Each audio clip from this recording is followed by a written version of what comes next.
이게 지금 아침 탄수화물군이지 않습니까? 네. 아침 식사가 어떤 게 좋냐 많이 궁금해 하시는데 아침은 쌀밥이지. 흰쌀밥에 스팸, 콩밥 먹고 싶지 않습니다. 제일 중요한 거 하나가 현미를 어떻게 피해둘 수가 있습니까? 어릴 때 삼시세끼 흰밥을 먹었지만 아무 문제가 없었거든요. 여기에는 분명히 인정이 있습니다. 안녕하세요, 일씨입니다. 오늘도 우리 지식인사이드 구독자님들을 위해서 특별한 처방전을 써드리려고 합니다. 안녕하세요. 가정의학과 전문의 이경실입니다. 네, 반갑습니다. 내과 전문의 김태균입니다. 안녕하세요. 행복한 의사 응급의학과 전문의 최석재입니다. 한국인은 밥심으로 산다. 정말 탄수화물 사랑하는 민족이 아닌가 싶기도 합니다. 그래서 우리가 건강한 음식들에 대해서 지난 편에 좀 나눠본 것들이 있었는데 많은 분들이 왜 탄수화물 랭킹 안정이 주냐 성원을 해주셔서 오늘 탄수화물에 대해서 한번 알아보려고 합니다. 자, 하루 중 제일 중요한 끼니를 꼽으라면 많은 분들이 또 아침이 그렇게 중요하다고 하시더라고요. 그래서 아침 식사를 고르는 기준이 무엇일까? 선생님들의 생각들이 좀 많이 궁금한데요. 선생님 일단 어떻게 드세요, 아침? 이론적으로는 아침 식사를 많이 함으로써 포만감을 늘려서 점심 저녁 칼로리를 줄이는 효과가 크기 때문에 많이 먹는 게 좋다고 알고 있고 그렇게 하려고 하지만 위장과 대장이 도와주지를 않아서 두유 한 팩에 빵 조그만 거 하나 요 정도 먹고 있습니다. 아침 식사가 어떤 게 좋냐 많이 궁금해 하시는데 당뇨에서 두 가지 음식을 아침으로 추천하고 있는데 그게 바로 탄수화물하고 단백질입니다. 왜냐하면 탄수화물 먹고 인슐린이 나온 것하고 단백질 먹고 인크레틴이라는 호르몬이 나옵니다. 그 위고비 재료인 그 호르몬이 나오면서 점심에 초기 인슐린 반응이 좋아진다고 되어 있습니다. 쉽게 얘기해서 점심 혈당이 떨어지는 겁니다. 여기에는 분명히 이제 단서와 함정이 있습니다. 말씀하신 대로 점심 혈당을 떠나서 아침 혈당이 올라가지 않습니까? 그래서 아침 탄수화물은 반드시 철저하게 거꾸로 식사법으로 마지막에 식후빵으로 드시거나 통곡물로 먹으면서 양을 철저히 제한을 해야 됩니다. 그리고 단백질 먹어주면 소화가 잘 안 돼서 뭐 고기류나 여러 가지 단백질 먹는데 조금 제한이 있을 수는 있지만 소화가 잘 되는 요거트라든지 유단백이라든지 뭐 계란이라든지 이런 걸로 단백질을 먹고 탄수화물을 또 뒤에 먹어주면 점심 혈당 한 번 더 낮출 수 있다고 되어 있습니다. 재밌는 거는 아침 식사를 먹었을 때 주로 이제 비만, 심혈관 질환, 그 다음에 인지 기능에서 이점을 보인다는 연구들이 많은데 이 기전이 아까 말한 대로 아침 식사를 먹고 포만감이 유지되면서 점심 저녁에 칼로리가 결국 줄어서 예를 들어서 아침을 안 먹고 점심 저녁을 1000칼로리 먹어서 2000을 먹을 사람이 아침 점심 저녁 600씩 먹어서 1800을 먹는다는 거죠. 그래서 아침을 먹어서 칼로리 추가되더라도 그거 이상을 깐다는 거죠. 그런 간단한 원리로 당연히 비만이 줄고 비만이 줄면 나머지 병들은 자연스럽게 다 줄어드는 겁니다. 하버드 연구에서 토스트만 먹는 것과 계란 2개 같이 먹는 것 연구는 있는데 같이 먹었다는 건 이제 칼로리는 계란. 추가가 되네요. 네. 그런데 계란이란 단백질이 있음으로 해서 훨씬 이후의 식사가 줄어들었어요. 그러니까 아침에 단백질은 반드시 있어야 되고 우리나라 식문화를 생각하면 계란이 좋은 옵션이 아닐까 생각합니다. 보통 아침으로 먹는 것들이 탄수화물들이 많아요. 토스트가 됐든 빵이 됐든. 그러면 저는 일단 혈당 스파이크를 한번 치니까 오히려 한 2시간 정도 지나면 더 배가 고파요. 근데 아침에 아예 굶어버리면 배가 안 고파요. 네, 맞아요. 탄수화물 먹어가지고 혈당 올리고 점심 때까지 못 견디고 중간에 간식 먹고 이러느니 차라리 탄수화물이 아닌 것들로 아침 식사를 채우거나 아예 비우는 것도 저는 굉장히 좋은 방법이라 생각하고 저도 그렇게 하고 있어요. 아침을 먹을 거면 채소랑 전날 고구마 쪄놓은 거 먹든지 간단하게 먹고 가능하면 탄수화물주는 피하는 쪽으로 합니다. 탄수화물이 다 똑같은 탄수화물 아니라는 게 굉장히 중요한 거거든요. 좋은 통곡물, 설탕 쳐져 있는 시리얼 이런 것들을 구분을 잘 못하는 경우가 있어서 좋은 탄수화물을 먹는 것이 훨씬 더 중요하다는 얘기를 하고 싶어요. 설탕 하얗게 뿌려져 있는 거 가지고 탄수화물을 먹었다라고 말하는 거는 맞지 않다. 거의 순수 정제당을 먹은 거예요. 그렇죠. 우리가 한번 생각해 볼 만한데 구체적으로 우리가 품목을 보면서 선생님들께서 이 피카는 좋은 탄수화물을 꼽아주시면 훨씬 도움이 될 것 같아서 준비를 했습니다. 탄수화물 티어표를 작성을 할 겁니다. 저는 현미밥을 진짜 어렸을 때부터 먹었어요. 어머니가 당이 있어가지고 고소하다는 생각을 하거든요. 뮤즐리 이런 것보다는. 그렇지만 이제 저는 우리 구독자님들의 의견을 반영하여 1차적으로 아침은 쌀밥이지. 흰쌀밥에 스팸, 김, 그리고 베이글. 개인적으로 볼 땐 좋은 음식이다. 단백질 함량이 좀 높은 편에 속하는. 그리고 바나나. 다이어트엔 바나나 아닙니까? 다 A에 A에도 다 갖다 놓으시면 어떡해요? 그릭 요거트는 인간적으로다가 A에 안 넣을 수 없지요. 본인 좋아하는 걸로 고르고 있는 것 같습니다. 맞습니다. 그 아침 사과는 금사과다 들어본 적이 있었어요. 콩밥 먹고 싶지 않습니다. 귤은 왠지 산이 많아서 조금 속이 쓰릴 수도 있을 것 같아서 올리고, 저도 사람인지라 컵누들로 아침을 먹는 건 속상해 보입니다. 현미밥은 건강에 좋은데 그래도 B 정도로 넣고요. 아침이니까. 라면은 C, 겉면은 그래도 건강해 보이니까 건강할 때 그 건이겠죠? 감자는 너무 그냥 순수 탄수화물이니까 여기 넣고, 고구마는 아까 말씀해 주셨었던 것 같아서 저는 고구마 A로 갔어요. 통밀, 통밀 맛이 없으니까 C로. 소금빵 맛있으니까 B로. 자, 이렇게 하고 이제 선생님들께서 이제 조절을 해주시면 됩니다. 아침부터 크래커가 뭐냐 싶은데 여기다 이제 참치 올려 먹으면, 혹은 치즈 얹어 먹으면, 그릭 요거트와 크래커가 닿으면 이제 단숨에 S로 올라가야 되거든요. 자, 일단 너무 심기가 불편하실 텐데 이거만큼은 진짜 제발 좀 내려줘라. 근데 저는 감자가 순수 탄수화물이 아니기 때문에 고구마 70g에 들어있는 탄수화물 단백질 양이 감자 140g에 들어있거든요. 그러니까 더 많은 양을 먹는다고 생각하면 감자가 더 좋고, 감자는 싫어하시는 분들도 있겠지만 식혀서 드셨을 때는 당 관리에도 도움은 될 수 있어서 고구마가 오히려 내려오고 감자가 올라가야 될 것 같습니다. 고구마는 호박고구마 있고 물고구마 있고. 네, 맞아요. 저희가 아주 스트릭트하게 다이어트 관리할 때는 고구마는 아주 맛없는 고구마를 물에 삶아서 드시라고. 그러면 좀 당이 덜 올라가고요. 그러면 저는 빵 종류를 조금 짚어보려고 하는데, 저 베이글 아까 뭐 단백질이 많이 있다 그랬는데 베이글에 뭐 특별한 단백질이 들어있는 그런 게 있나요? 그러니까 저도 세 명 다 지금 갸우뚱했었는데 그 말에서 베이글에 뭐가 들어있어요? 단백질? 예전에 그런 얘기를 들었던 것 같아요. 그러면 사정없이 D로 내려야 됩니다. 통밀은 B까지는 가도 되고 소금빵이랑 베이글은 D로 내리셔야 돼요. D로요? 아니 소금 살아가는데 꼭 필요한 거예요. 아니 소금이 문제가 아니라 완전히 밀가루로 만든 빵이니까 이건 어쩔 수 없어요. 자, 그리고 제일 중요한 거 하나가 지금 자리가 바뀌었잖아요. 현미를 어떻게 B에 둘 수가 있습니까? 백미는 C까지는 안 가고 B까지는 가야 될 것 같습니다. 다른 빵들보다는 백미가 그나마 훨씬 낫습니다. 콩밥이 좀 올라와야 될 것 같지 않습니까? 제가 두 개 딱 말씀드리고 싶은 거예요. 콩밥이 A이고 1등입니다. 1등. A 제일 앞에. 심지어 저 검정콩이잖아요. 정반합이 있지 않습니까? 아까 말씀드린 대로 맛과 그 가격을 너무 생각하시는 분이 있기 때문에 저는 건강만 일단 생각하도록 좋습니다. 하겠습니다. 아까 감자가 아미노산이 풍부하지만 콩은 말할 것도 없죠. 콩이 이 중에서 밥에 콩이 비율이 어느 정도 들어가냐의 문제가 있을 수는 있겠지만 40%까지 늘렸다면 A 등급의 1번이 맞습니다. S등급. 지금 보시면 검정콩이랑 대두는 곡류가 아니에요. 렌틸콩이나 병아리콩 이런 친구들은 다 곡류지만 검정콩과 대두는 당뇨병학회 식이요법에 어육류군에 들어있어요. 어쩐지 비리더라. 1티어의 두 번째가 저는 요거트라고 생각합니다. 저것도 많은 가정이 있어야 되는데 요구르트 안 되죠. 무설탕, 액상 요거트는 거의 없기 때문에 저지방이고, 그릭이면 이게 지금 아침 탄수화물군이지 않습니까? 이 중에서 단백질을 섭취할 수 있는 음식은 저 두 가지라고 생각합니다. 검정콩이랑 요거트는 아예 단백질 쪽이다. 바나나는 개인적으로 당뇨 측면에서 물론 안 좋을 수 있겠지만 저 같은 과민성 대장증후군 환자에게 포도맵이 적은 과일 중에서 익은 바나나, 덜 익은 바나나는 저항 전분이 많아서 과민성 대장증후군을 악화시킨다고 돼 있고, 슈가스팟 있는 익은 바나나는 과민성 대장증후군 설사형 환자들에게 도움이 된다고 돼 있습니다. 당뇨를 생각하면 과일을 여자는 하루에 한 번, 남자는 두 번까지 가능한데 그 한 번이 바나나 한 개가 아니고 약간 3분의 2 정도거든요. 과민성 대장증후군 설사형의 당뇨까지 있는 분들은 익은 바나나를 썰어서 시리얼 위에 조금 올려가지고. 바나나는 A는 괜찮으세요? 과일 B로 가야 될 것 같아요. 사과는 금사과 아닙니까? 사과는 껍질째 먹으면 너무 좋죠. 사과에 펙틴이라는 그 수용성 식이섬유가 들어있는데, 당뇨 환자에게 식이섬유 종류 중에 불용성과 수용성이 있을 때 수용성이 압도적으로 좋습니다. 지침에는 이거를 구분하지 말고 합쳐서 양을 제시하고 있는데, 수용성이 여러 가지로 위에서 음식을 젤리 형태로 흡착해서 위 배출도 줄여주고 또 대장에서 단소해 지방산이라는 걸 생산해서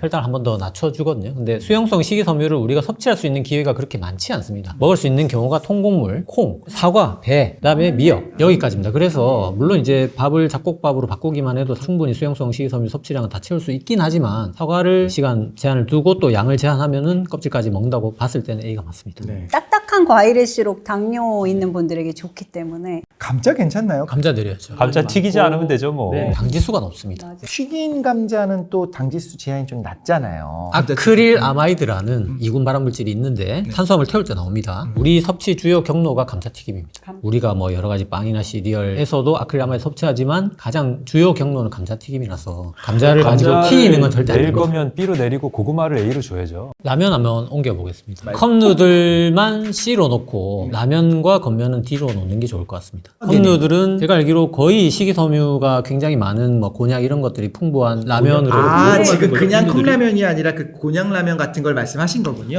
라면과 겉면에 사실 탄수화물 전혀 차이가 없습니다. 결국 포화지방의 차이기 때문에 고지혈증 환자는 겉면이 상당히 높은 티어로 올라갈 수도 있겠지만 지금 탄수화물 티어이기 때문에 우리가 당을 조금 더 중요하게 본다면 둘 다 뒤로 가는 게 맞다고 생각합니다. 저 통밀빵은 어떻게 만드느냐에 따라서 거의 S까지도 갈 수 있습니다. 통밀빵을 집에서 여러 가지 아몬드 가루나 탄수화물을 줄인 가루들을 섞어서 만들고 거기에 견과류까지 넣게 되면 제가 보기에 S까지 굉장히 올라갈 수 훌륭한 있다. 탄수화물 섭취 정도가 될 수 있는데 이 통밀빵 주의해야 되는 게 우리가 갈 수 있는 빵 제조 회사들 있잖아요. 거기 가서 보시면 반 이상이 그냥 밀이에요. 통밀빵이 아닙니다. 통밀빵 아니에요. 자, 이 음식들을 기왕이면 맛있게 먹을 수 있는 방법들을 팁을 그냥 하나씩 쭉쭉쭉쭉 주시면 콩밥이 물론 이제 검은콩이 영양 성분학적으로 가장 좋습니다. 근데 아무래도 입문하기가 좀 힘듭니다. 입문하기 가장 좋은 콩 두 가지가 병아리콩이랑 완두콩입니다. 아주 소량만 섞는 건 10% 정도. 점점 늘리면서 병아리콩으로 바꾸고 강낭콩으로 바꾸고 검은콩으로 바꾸는 겁니다. 그릭 요거트는 좋은 거 다 아는데 또 신선한 상태로 먹어야 되니까 생각보다 귀찮기는 해요. 저라면 그릭 요거트에 넣어서 가장 좋은 옵션은 얼린 과일들을 넣으면 우리가 집에다 쟁여놓을 수가 있잖아요. 그 중에서 블루베리 열린 거. 과일 중에 당뇨에 실제 당뇨 예방하는데 입증된 게 베리류가 거의 일관되게 당뇨를 예방하는 걸로 나와 있습니다. 딸기가 조금 논란이 있을 수 있습니다. 근데 정말 블루베리처럼 거의 달지 않은 이런 딸기라면 그것도 그릭 요거트에 충분히 넣어서 먹어볼 만하다. 건이 들어간 베리류는 안 됩니다. 또 말리면 너무 달아지니까. 또 거기다 또 설탕 쳐서 오는 것도 있어요. 조심해야 돼요. 근데 저는 그릭 요거트에 대해서 한마디 드리고 싶은 거는 무가당 그릭 요거트 먹으면 처음 먹으면 문화 충격입니다. 맛없어서요. 네네. 근데 진짜 일주일만 드시면 정말 맛있습니다. 올리브유를 뿌려 먹으면 정말 맛있어요.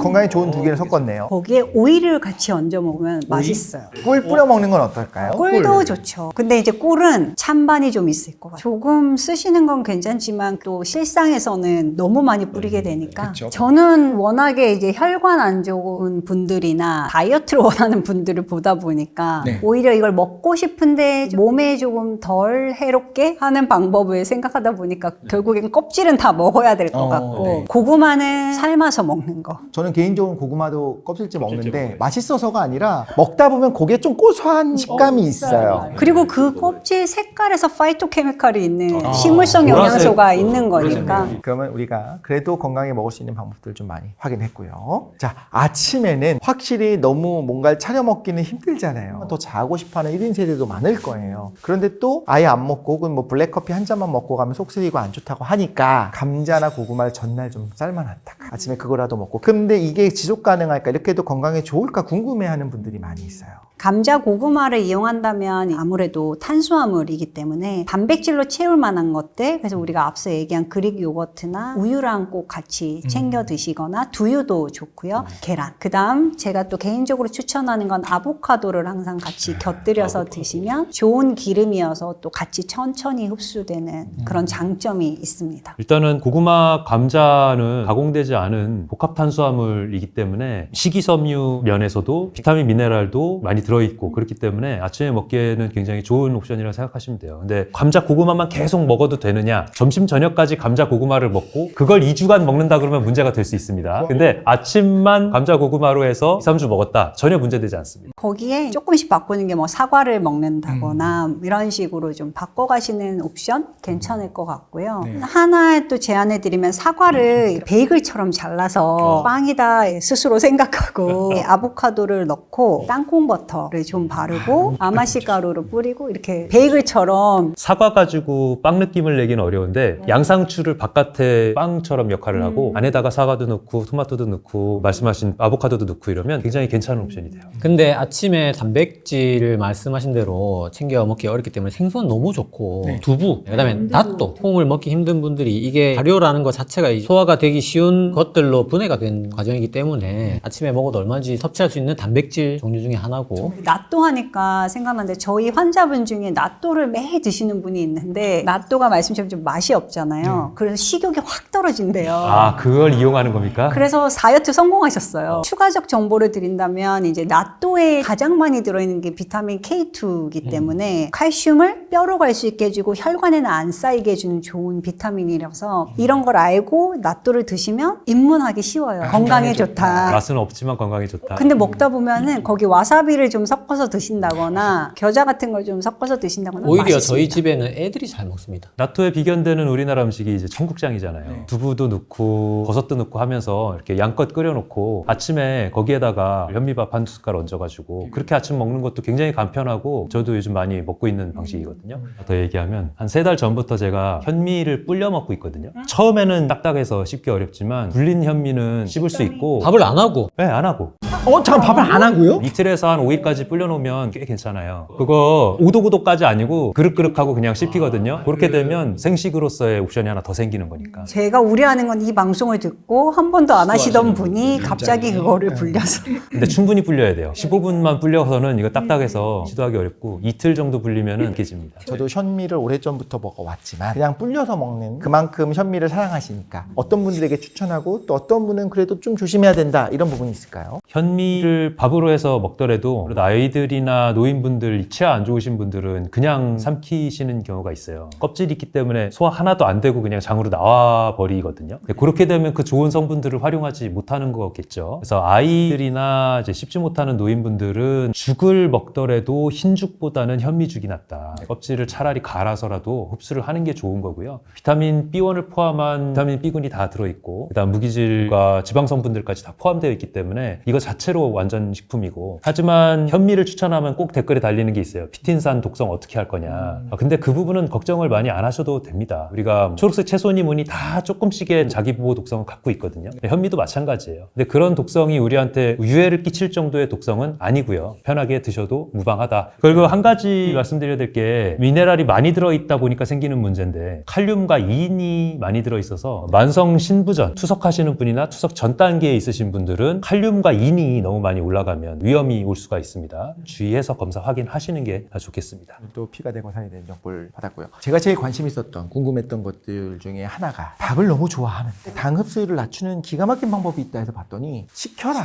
심지어 한번 차게 만든 다음에 다시 데워도 그대로라는 얘기도 봤는데 그게 진짜일까 너무 궁금해서. 찬밥에서 다이어트에 도움을 줄 수 있는 주요한 성분이 이제 저항전분이라는 건데 쌀에도 전분이 있겠죠. 그 전분이 이제 베타 전분입니다. 이게 소화가 잘 안 됩니다. 근데 이제 이게 물을 넣고 가열을 하게 되면 젤리 형태가 됩니다. 그게 밥이고 이게 알파 전분입니다. 이거는 흡수가 굉장히 빠르고 당을 빨리 올립니다. 근데 밥이 된 젤리 형태의 알파 전분을 식히기만 해도 다시 베타 전분이 되는 겁니다. 그래서 이렇게 생성된 전분을 저항 전분이라고 합니다. 이게 우리 몸에 들어오게 되면 수용성 식이섬유의 역할을 하는데 아까 말씀드렸듯이 수용성 식이섬유가 당뇨에 굉장히 좋은데 섭취를 하는 게 굉장히 힘들지 않습니까? 근데 이거 그냥 밥만 시켜도 생기는 직접 눈으로 볼 수 있는 게 있습니다. 밥을 하게 되면 그 밥솥의 가장자리에 이상한 셀로파지 같은 그 까실까실한 거 있지 않습니까? 그게 저항 전분입니다. 일단은 제가 먼저 만드는 방법을 설명드리면 우리가 먹는 자포니카 쌀보다는 인디카 쌀 조금 더 많이 생긴다고 되어 있습니다. 그렇게까지 할 필요는 없습니다. 식물성 기름을 한 숟가락 넣으면 또 많이 생긴다고 되어 있습니다. 가장 많이 올린다고 알려져 있는 게 콩기름입니다.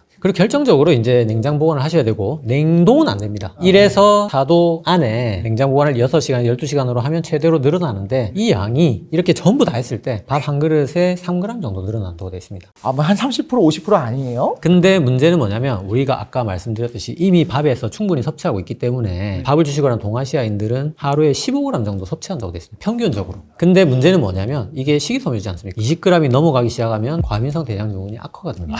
그래서 밥을 냉장고에 넣을 일이 있다면 좋은 일이다. 굳이 말리진 않는다. 사실 어릴 때 시골에서 커서 대부분 삼시세끼 어릴 때 흰밥을 먹었지만 아무 문제가 없었거든요. 그러니까 제가 봤을 때 저항전분이든 아니든 삼시세끼 그냥 밥 먹으면 문제 없는데 우리는 지금 여기서 면을 먹거나 빵이 추가되는 게 면을 주식으로 먹는 이탈리아에서는 대부분 찬 요리로 먹습니다. 차가운 파스타. 이 저항전분이 굉장히 많습니다. 차가워서 좋은 게 아니라 그 밀가루 자체가 통밀가루로 만드는 거잖아요. 밀을 완전히 하얗게 갈아가지고 쓰는 게 아니니까. 결국엔 건강하게 먹으려면 중요한 건 식습관 중에 하나잖아요. 자, 일단 빨리 먹지 말라는 얘기는 정말 많이 들었어요. 그 소화가 더디는 거 말고 빨리 먹어서 안 좋은 게 또 뭐가 있을까? 일단 제일 중요한 부분은 우리가 밥을 먹기 시작하고 나서 포만감을 느끼는데 걸리는 시간이 최소 20분 이상 걸린다는 게 가장 중요하겠죠. 왜냐하면 씹지 않고 그냥 삼켜도 위에 음식이 들어간다고 그게 바로 포만감이 뇌로 가는 게 아니거든요. 그렇기 때문에 포만 중추를 자극하는 데 걸리는 시간을 고려해서 최소한 30분 이상, 40분 정도는 저는 추천을 드리고 싶고요. 아주 최소한 30분을 채우셨으면 하는 마음에서 우리 집에서 쓰고 있는 모래시계가 있어요. 30분이라고 써 있어가지고 요거 요거 이렇게 해놓고서 가족이 식사를 합니다. 천천히 먹자는 의미에서. 이렇게 하면서 한술 뜨고 숟가락을 놔야 돼요. 숟가락을 들고서 이러면서 먹으면서 하면 자기도 모르는 사이에 싹싹싹 비워버리잖아요. 놓고 얘기하고 또 입을 완전히 비웠으면 그 다음에 또 한 숟갈 뜨고 꼭꼭 씹어서 물이 돼서 넘긴 다음에 다음 숟갈을 뜬다는 게 굉장히 중요한 요소입니다. 여기에 추가할 수 있는 거는 젓가락으로 먹는 겁니다.